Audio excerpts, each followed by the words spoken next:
감사합니다. 이제 드디어 정견 발표 시간이 왔습니다. 각 후보님은 7분씩 발표를 하는데요. 6분이 되면 당연히 우리 신동영 간사님께서 사인을 보낼 것입니다. 자, 아무도 누가 1번인지를 모르겠습니다. 그러면 방금 뽑으신 순서대로 본인이 1번이라고 생각하시는 분은 먼저 발표하도록 하겠습니다. 1번 순서를 불러주세요. 기대만 하고 있습니다. 박수 좀 부탁드립니다.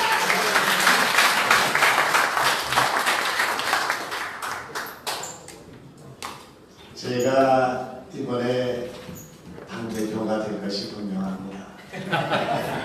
왜냐하면 당대표가 안 되면 이재명 지사한테 붙들려 가서 감옥에 가야 아마 우리 당원들이 불쌍해서 찍어주지 않을까 생각합니다.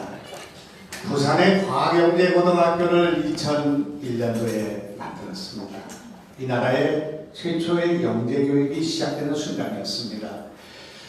영재고등학교의 이름이 스쿨 오브 사이언스 앤 아트였습니다.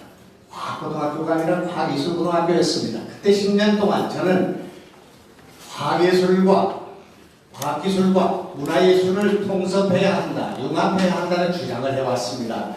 그런데 오늘 우리 사회에 만연되고 있는 이 폭염과 녹조와 사대강과 그리고 발암물질과 지금 우리가 겪고 있는 구제형과 AI와 모든 현상이 바로 이 생태 환경의 문제에 집중되어 있습니다.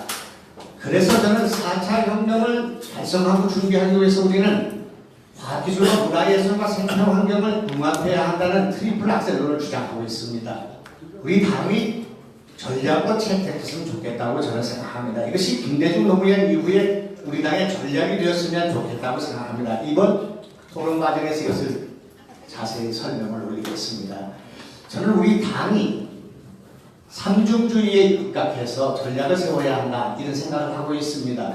지난 대선 때는 부동층이 경상북도에 있기 때문에 벚꽃이 피고 대선이 진행되면 저는 대구 경북에 당사를 마련하겠다, 거기에 가서 선거를 결정짓겠다, 그런 준비를 해왔습니다.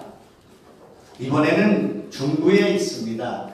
강원도와 충청 남북도와 경기 남부 산업화가 좀 부족한 이 지역에서 중도 성향의 유권자가 밀집되어 있습니다. 저는 국회의원 더 안 해도 됩니다. 그렇기 때문에 당이 원하는 지역에 가서 출마하겠습니다. 또 출마하지 않을 수도 있다고 생각합니다. 당은 살려야 된다고 생각합니다. 성당고사해야 된다고 생각하고 있습니다. 그 중도와 중소기업과 소상공인이 우리 당의 기반이 되어야 합니다. 민노총은 우리 당의 기반이 될 수 없습니다. 또한 중도, 중부, 중기, 이 3중이 우리 당의 전략이 될 수 있다, 이렇게 생각합니다. 이것을 설명하고 당원과 같이 연구해볼 생각을 하고 있습니다. 여러분, 우리 당을 대표하는 정책이 있어야 합니다. 그래서 저는 지난 10년 동안 나라를 살릴 수 있는 10가지 생각을 해왔습니다. 그 중에 하나로 이번에 제기했던 남한의 북한공단을 만들어야 한다. 연천, 고천, 동두천, 그리고 철원, 그리고 강화도에 있는 교동도, 여기에 북한 노동자들이 내려와서 불러하고 올라가는 남한의 북한공단을 만들어야 한다. 그것은 북한의 남한공단을 만든 개성공단의 역순이다. 이런 역발상의 정책을 국민한테 내놓아야 한다고 생각합니다.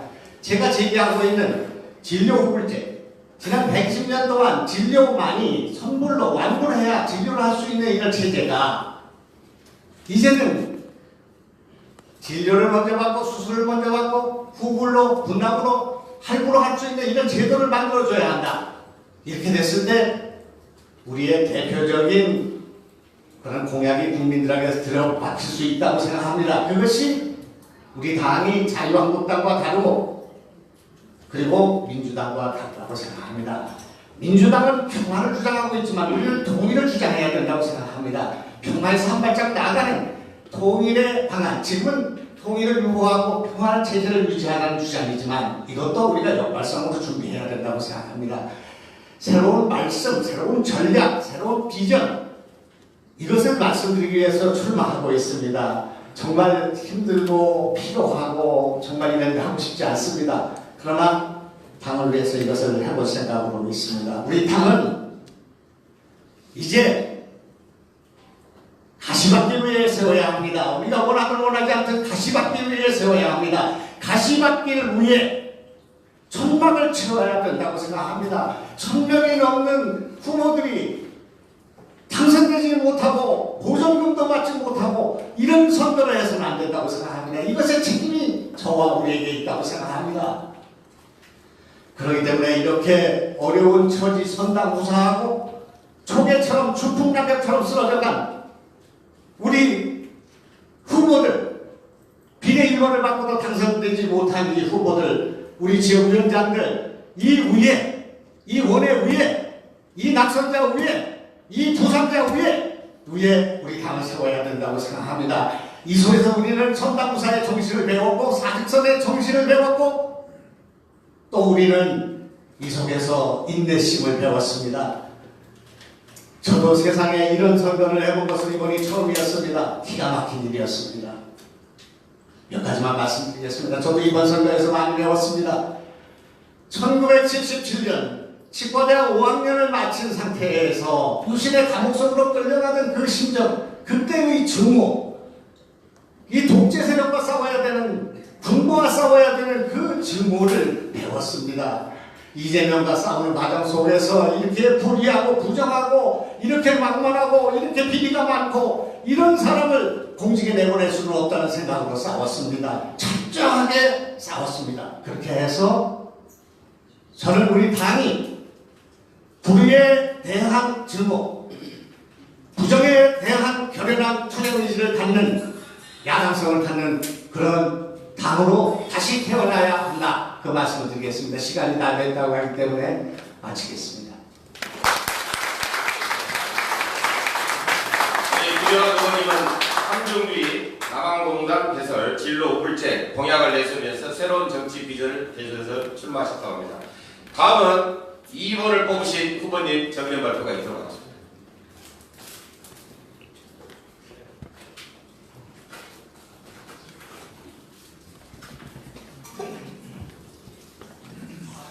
안녕하십니까.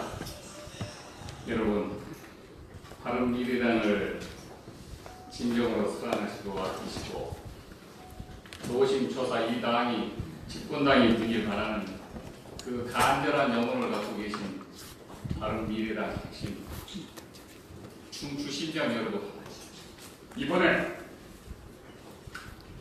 위기에 서 있는 이 바른미래당을 한번 구해보고자 폭풍 속으로 작심을 하고 뛰어든 당대표 후보자 장선민 인사드리겠습니다. 반갑습니다.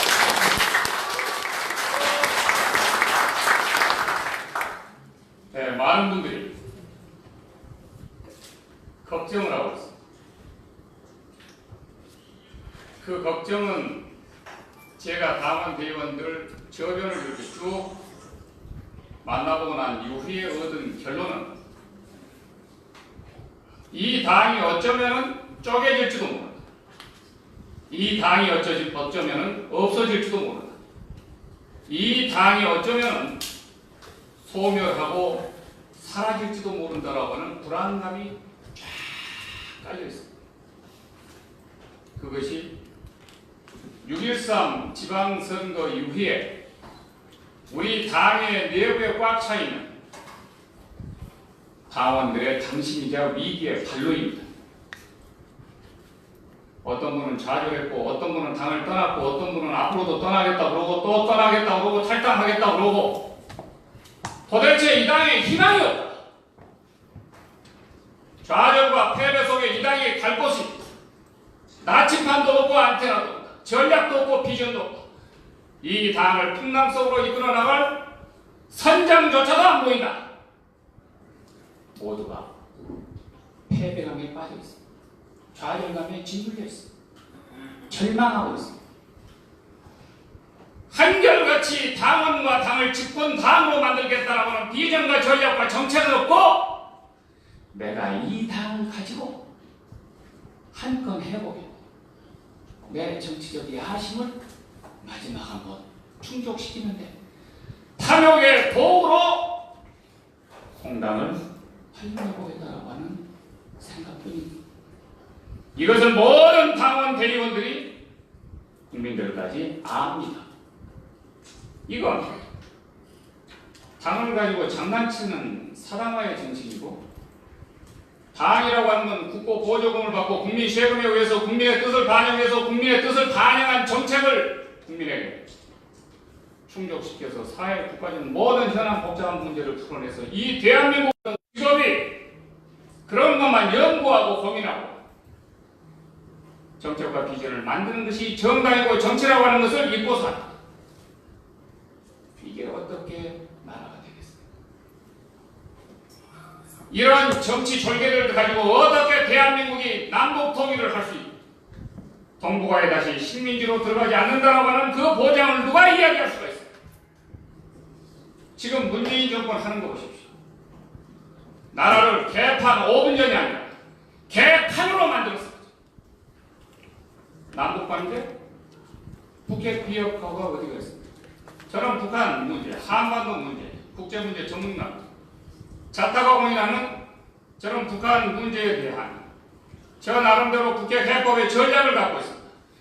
이번 여러분들의 6.13 지방선거의 패배는 한마디로 김정은과 문재인의 판문션 정상회담 쇼로 신조작 기술의 폭풍으로 여러분들 모두가 쓰러졌습니다.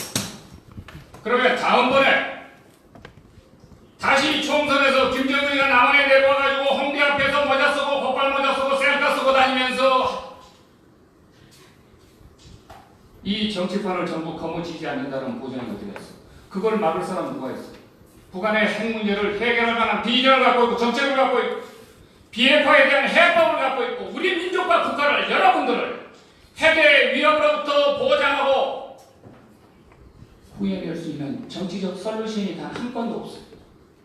어떻게 정치가 이럴 수가 있습니까? 핵을 등에 이게 전 세계 인민들이 북한의 핵 문제에 두려워서 덜덜 떨고 있는데 지척 50km도 안 되는 그 지역에서 살고 있는 여러분들은 핵은 남의 일이다 방치하고 있어요. 정치권에서 단 한 사람 정도는 이 문제를 해결할 수 있는 전문가가 있어야 대한민국 정치가 바로 할 수 있어요. 누구를 믿고 생각합니까? 지금 경제 보십시오. 소득 주도 문제? 소득이 있어야 주도를 하죠. 자영업자부터 기초생활자들부터 경제 파탄에 신음하고 있습니다. 얼마 전에 저는 직접 만났습니다. 광화문에서 한 달에 만두 가게를 한 자영업자가 한 달 매출을 3천만 원을 올렸었는데 문재인 정권 들어서고 나서 300만 원으로 뚝 떨어졌다. 10분의 1로 매출이 떨어졌다. 나는 더 이상 만두 가게를 3대에 걸쳐서 운영해왔던 이 만두 가게를 운영할 수가 없다. 이제 우리는 강력한 야당이 필요하고 경제정책을 바로 잡을 수 있는 그런 정당이 필요합니다. 결론적으로 저는 말씀드리겠습니다. 이 당을 새로 혁신해서 통합정당으로 완전히 이루고 2022년에 반드시 집권정당을 만들기 위해서 당대표에 출마했다는 사실을 여러분에게 설득하고자 이 자리에 나왔다는 사실을 알아주십니다. 제 구성은 반드시 이번에 당대표가 되면 제가 순식간에 70석, 80석을 만들 겁니다. 싹 빨아들일 겁니다. 벌써부터 제가 당대표가 되면 양당에서 이 당으로 들어오겠다고 저한테 말하는 사람들이 있습니다. 저는 이 당을 끌고 나가지 않습니다. 7, 80석을 만든 다음에 2년 후에 총선에서 저는 이런 법안을 가지고 있습니다. 제1당을 만들 것입니다. 우리 당의 유승민, 손학규, 안철수 다 자산들이 있습니다. 제가 필요하면 저는 전남 광주 출신이지만 경상북도 대구 유승민 의원 지역에 내가 출마할 용의가 있습니다. 두 번째, 유승민 의원은 서울에 출마하도록 배려할 수가 있습니다. 세 번째, 안철수 의원은 전국구나 부산으로 내려가서 광주와 대구와 부산을 다 장악하고 전국구를 다 장악해서 우리가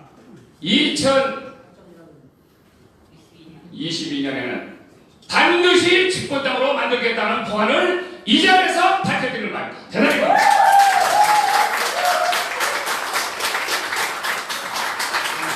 죄송합니다. 이게 7분이 좀 지나서 객관성하고 공정성 문제가 좀 있습니다. 앞으로 꼭 시간을 좀 지켜주시기 바랍니다. 자, 우리 후보자분님 이제 3번을 뽑으신 우리 후보님 예, 네. 박수 좀 부탁드리겠습니다. 예, 하태경입니다. 국회의원 중에 온 국민이 아닌 애칭을 가진 흔치 않은 정치인입니다. 일단 저는 사과의 말씀을 우선 드리는 게 도리인 것 같습니다. 어쨌든 최고위원의 한 사람, 지도부의 한 사람으로서 우리 지방선거 참패에 대해서 어쨌든 제가 해야 될 일을 충분히 다 하지 못했다는 그런 반성의 마음을 늘 가지고 있습니다. 그래서 더더욱 이번 전당대회에 출마를 한 것입니다. 지도부에 있으면서 제가 이제 바른정당 때 2번 전당대회 출마를 했고 다 2등으로 최고위원을 했습니다. 확실히 대표하고 최고위원하고 다르더라고요.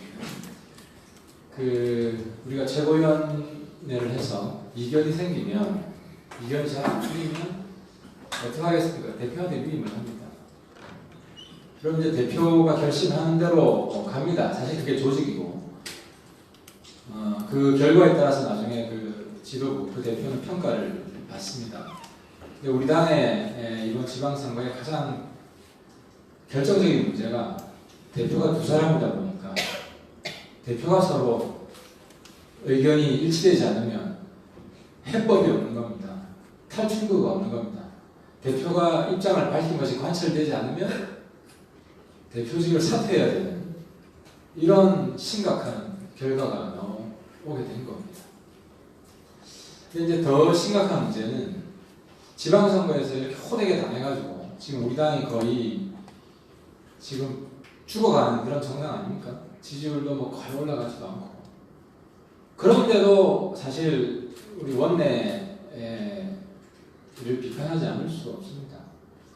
가장 결정적인 지금 과오가 전당대회를 9월 2일로 연기를 한 겁니다.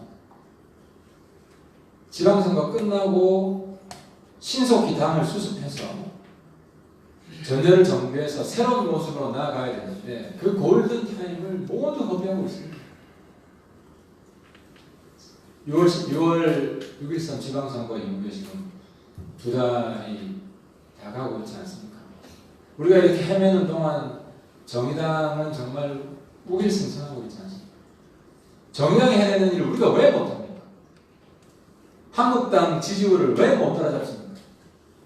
사실 깨놓고 이야기해서 과학적 통합이요. 당 지지율 높으면 그냥 통합됩니다.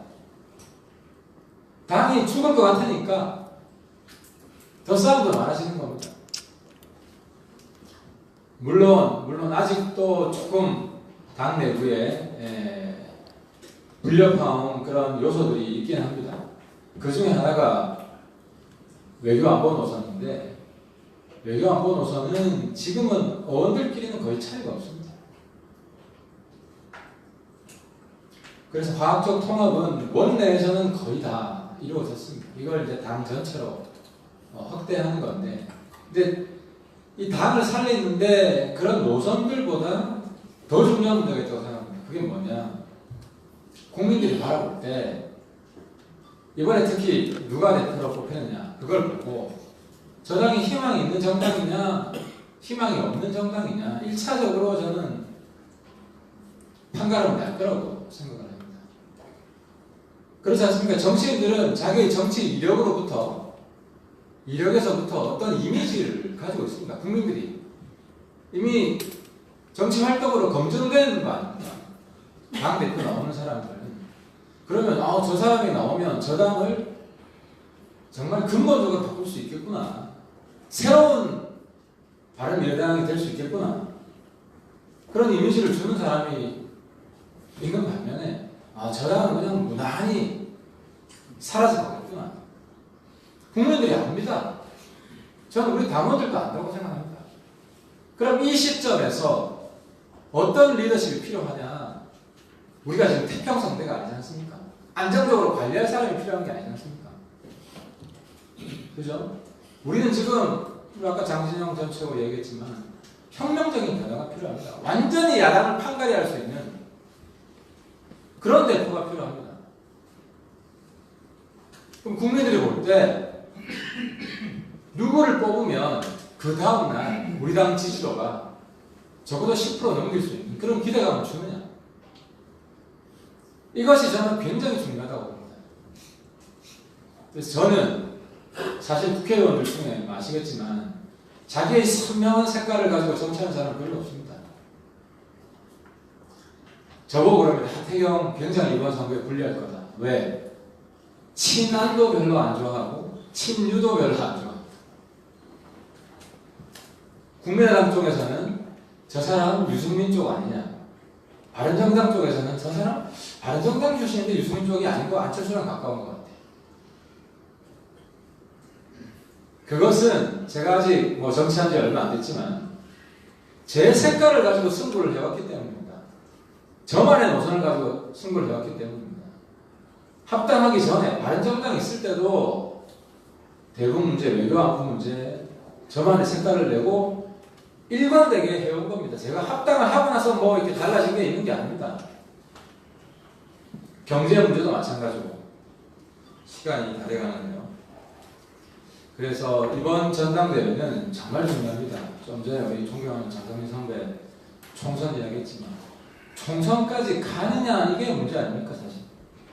이 대표가 내년 보궐선거로 문을 닫느냐 사실 내년 보궐선거가 기점이라고 생각하는데요. 평가를 할 수 있는. 그래서 여러분들이 정말 이제는 뭐 안철수, 안시민이, 유시민이 이러면 당 안 된다고 생각합니다. 어느 당 출신인지 가리지 말고 저 사람이 어떤 정치를 해봤냐 거기에서 거의 90%는 결정이 돼 있다고 봅니다. 뭐 더 자세한 내용은 또 말씀드리겠지만 제가 대표가 되면 지금까지 그래왔던 것처럼 야당은 완전히 갈아엎겠습니다. 뿌리부터 바꾸겠습니다. 그리고 어느 당보다도 깨끗하고 국민들과 수평적으로 소통하는 정당이 될 것입니다. 특활비 폐지법안 제가 1호로 발의했습니다. 아무튼 여러분 이번이 정말 우리에게 위기이기도 하고 기회이기도 합니다. 우리 당이 진정하게 하나가 될 수 있는 그런 시기입니다. 우리 당을 하나로 만들고 우리 당이 정말 승천할 수 있는 그걸 해낼 수 있는 대표를 뽑아주시기 바랍니다. 감사합니다.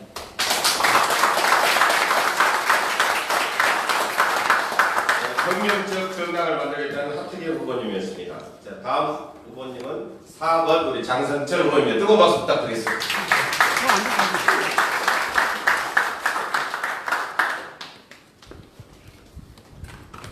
인사드리겠습니다.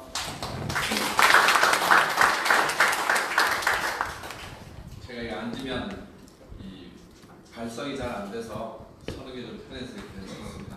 양해 부탁드리겠습니다. 지난번 저는 제주도 지사 선거에 출마했습니다. 그때 원희룡 후보가 탈당해서 무소속 출마할 거다. 계속 소문이 나는데 중앙당의 문의에도 답이 없고 중앙당 회의 왔을 때 저렇게 해서 진짜 나가버리면 당의 지지율 다 날아간다. 특단의 대책이라도 아니면 저라도 먼저 출마 선언을 해서 만에 하나 저라도 출마해야 되는 거 아니냐. 당의 입장을 좀 정해달라. 대답이 없었습니다. 무대책이었습니다. 그런데 또 저의 욕심으로 붙여서 원희룡 지사가 장선철 때문에 탈당했다 피우게 되면 저 또한 피해가 많을 것 같아서 이러지도 저러지도 못하고 견뎠습니다. 탈당했습니다. 일주일 동안 몸살했습니다. 돈도 없고 무섭고 두려웠습니다. 그때 든 생각이 이 당이 무너지면 제주도 당이 무너지면 장선철도 없다는 생각에 결론에 이르렀습니다. 그래도 제일 힘든 게 돈이었습니다. 울산시당의 이영희 위원장님이 소액을 이렇게 모아서 기본만 모아서 한번 치러라. 나도 그렇게 한다. 사실 이영희 위원장님이 용기 주신 말씀 때문에 출마를 결심하고 그날 즉시 페이스북에 올렸습니다. 출마한다고. 언론에 기사가 나고 4월 19일에 출마 선언하고 했습니다. 그 이후에 재정 지원한다는 전가를 받고 그거라도 좀 미리 얘기해 줬으면 출마 선언이라도 좀 일찍 할 건데 하는 그런 생각했었습니다. 정말로 느낀 게 이거였습니다. 당이 정말 중요하다. 당이 제대로 되지 않고는 아무리 좋은 자원도 필요가 없다. 정말 절실하게 느꼈습니다. 당을 구해야 된다. 살려야 된다는 생각 외에 지방선거 참패하고 나서 다른 생각 없었습니다. 다행히 저는 지역구 비례 도의원 2명 건져서 도당을 지킬 수 있는 근거는 확보했지만 다른 지역에서 출마해서 쓰러진 우리 당의 단체장 지방원 후보들을 생각하면서 가슴이 아리고 눈물이 났습니다. 정말 괴로웠습니다. 그래서 시작했습니다. 전국을 다녔습니다. 이 당이 어떻게 가야 제대로 가는 길인가? 우리 당이 어떻게 하면 살릴 수 있는 길인가? 그 길을 묻기 위해서 전국을 다녔습니다. 대구의 선술집에서 당원 선배들과 4시간 동안 정치담론을 나눴고 청주의 한 식당에서 선거 출마 후보자 모임에 우연히 들려서 3시간 동안 4시간 동안 얘기를 나눴습니다. 울산에 가서는 저희 동지와 여관방에서 밤 새벽 5시까지 잠을 자지 않고 토론을 했습니다. 한 달을 다녔습니다. 그리고 결심했습니다. 이 당이 사는 길은 중도다. 보수도 아니고 진보도 아니고 중도다. 보수도 진보도 이념이라면 중도도 당연히 이념이어야 한다. 중도가 가장 최적의 길을 찾는 그 길이라면 기존의 불공정한 기득권 질서를 배제할 수밖에 없고 그렇다면 숙명적으로 중도는 개혁의 길을 갈 수밖에 없는 이렇게 소중한 정책 이념을 갖고 있는 우리가 왜 이렇게 중도에 대해서 자신이 없는가? 중도의 깃발을 들고 이 당은 살아나야 된다. 저의 결론은 1차 결론은 그것이었음을 우선 여러분께 말씀드립니다. 그리고 돌아왔습니다. 우리 당의 기득권은 없는가? 우리 당의 불공정한 룰은 없는가? 지도부 선출 규정부터 그랬습니다. 그래서 요구했습니다. 피켓 시위를 했습니다. 국민 여론조사 25% 웬 말이냐? 진성당원 한 명이 일반 당원의 16배째 가치를 갖는 이런 불공정한 룰은 과연 누구를 위해서 만든 것이냐? 바른미래당의 개혁과 변화를 위한다면 과연 이 룰을 만들 수 있는 것이냐? 저는 절규하고 호소했습니다. 일주일째 수십 명의 당원들이 저와 함께 시위를 같이 해줬습니다. 정말로 눈물이 나고 고마웠습니다. 이 당을 지킬 수 있다, 바꿀 수 있다 확신했습니다. 그리고 저 결심했습니다. 비록 변방에 있는 작은 섬 제주지만 면적은 작지만 이 땅 대한민국의 지방분권 모델의 경험을 선도해오고 있고 그 제주 도정에서 정책기획관을 하면서 도정은 물론이고 간접적으로 국정까지 경험한 이 열정과 경험과 소신을 갖고 당내 민주화에 대한 소신을 갖고 이 당을 지켜보겠다, 아니 살려보겠다, 정도 정당의 새로운 깃발을 들고 제대로 된 깃발을 들고 한국 정치의 중심이 바른미래당이 될 수 있는 그 역할을 해보겠다는 결심을 했음을 당원 동지들께 말씀드리는 바입니다.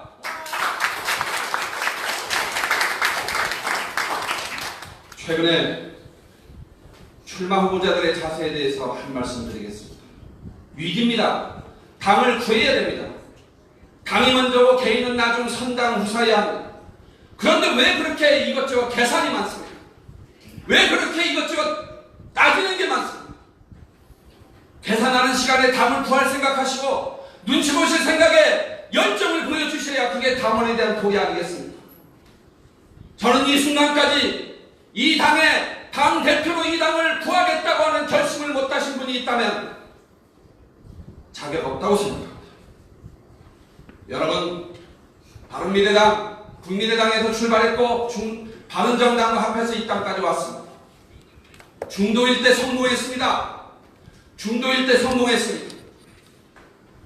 중도를 잃어버렸을 때 지선 패배에 책임 있는 뉴14시들은 어떤 후보 밑에 가서 그 후보를 당대표로 만들려고 하고 그 꼴 두고 보지 못하니까 옛날 14시는 대선 패배에 대한 책임도 잊은 채 누구를 당대표 만든다, 당대표 하겠다, 나선다 이런 말이 돌고 있습니다.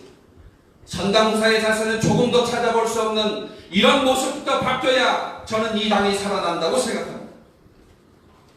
여러분,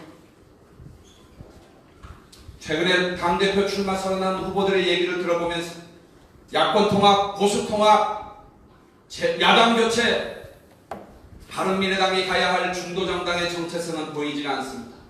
이 당을 어디다 넘겨버릴 것 같습니다. 이 당의 중도정당의 선명하고 강력한 정체성을 분명히 하고 그 깃발을 들고 선당후사의 자세로 총선에 불출마하는 그런 마음으로 이 당의 총선 후보들을 당선시킬 수 있는, 그래서 혁명에 가까운 가장 혁신적인 후보가 누구인지를 판단해 주십시오. 저 장성철을 선택해 주십시오. 여러분의 기둥이 되고 여러분의 친구가 되겠습니다. 감사합니다.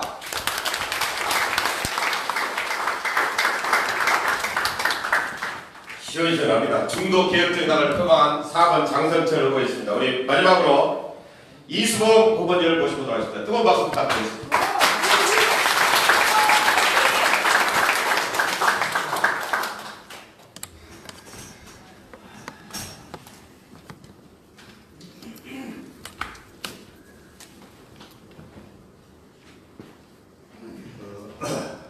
며칠 전에 제가 어떤 강원동지 출마 후보자 만나가지고 인터뷰 중에 그분이 갑자기 이렇게 눈물을 보시더라고요.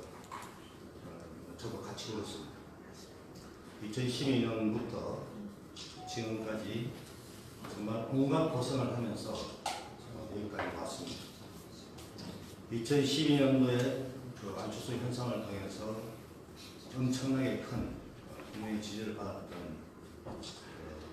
우리 당이 왜 이렇게 됐는가, 그리고 그때 같이 했던 동지들은 다 어디 갔는가, 갑자기 그런 생각을 하면서 저도 모르게 매이고 정말 참참한 심경이었습니다. 지방선거 끝나고 한 달 정도 이상은 정말 아무것도 할 수가 없었습니다. 저는 오늘 여기 모이신 우리 동지들 보면서, 또 출마하신 우리 후보님들 보면서 정말 감사합니다. 우리 당은 아직 죽지 않았다고 하는 것을 여기 계신 분들이 정말 보여주고 계시다고 생각합니다.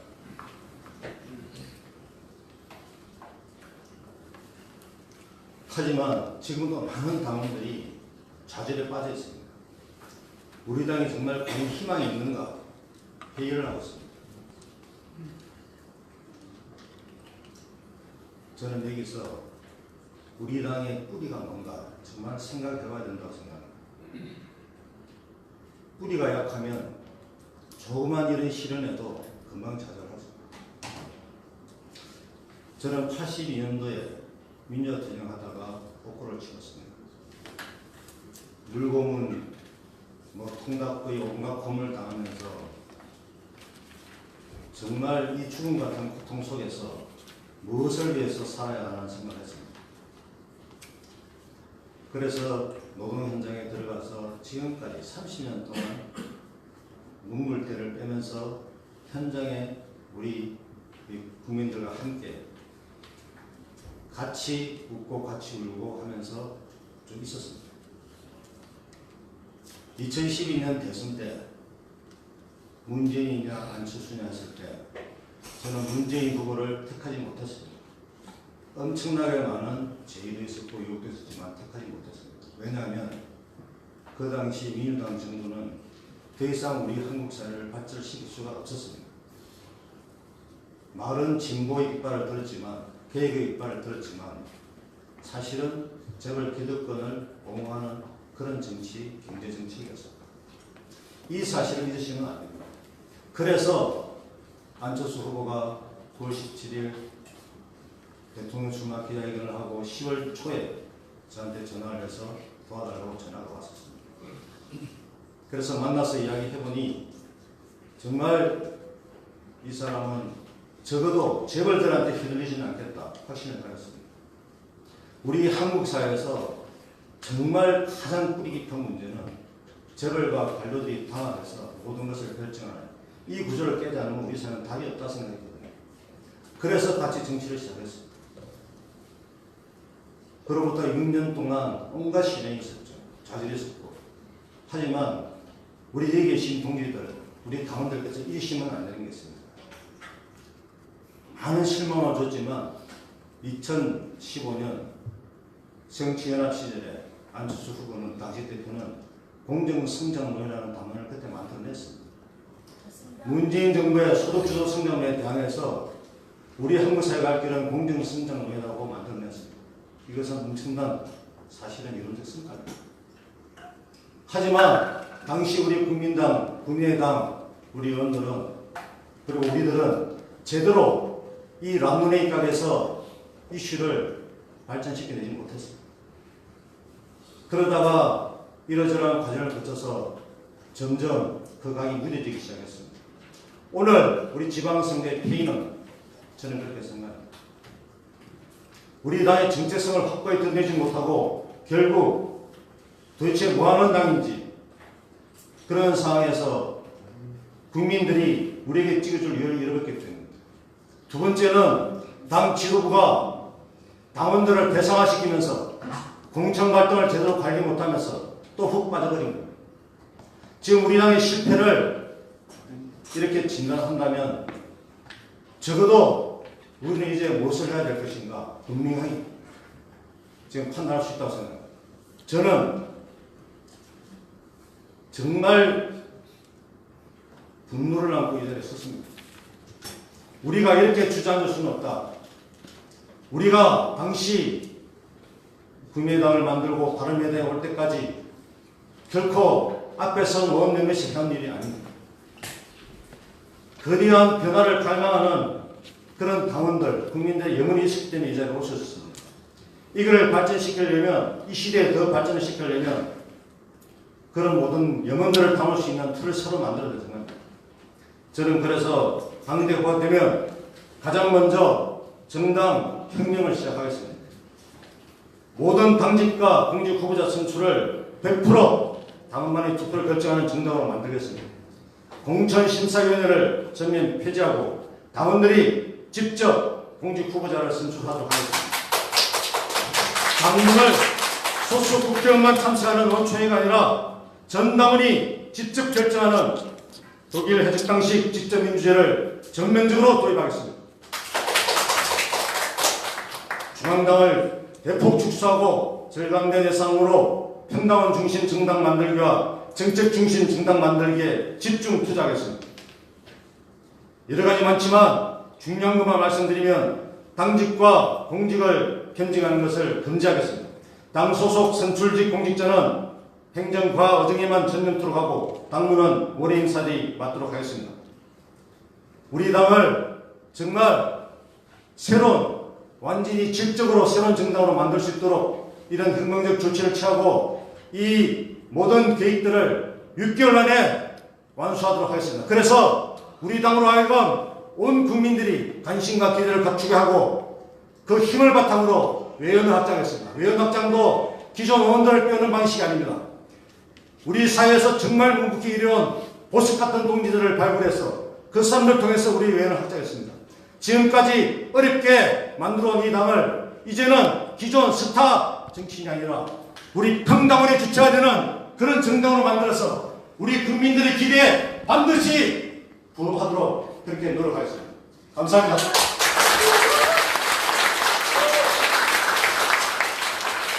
감사합니다. 예, 후보자님들, 김영하 후보님은 정책 중심 정당을 만들겠다. 우리 장성희 후보님은 강한 집권 정당을 만들겠다. 우리 하태경 후보님은 혁명적 정당을 만들겠다. 장성철 후보님은 중도 개혁 정당을 만들겠다. 우리 이수 후보님은 평당원 정당을 만들겠다고 했는데 이대로만 되면 우리가 30년에 집권할 것 같습니다. 네, 이제 정책 정견 발표는 끝났고요.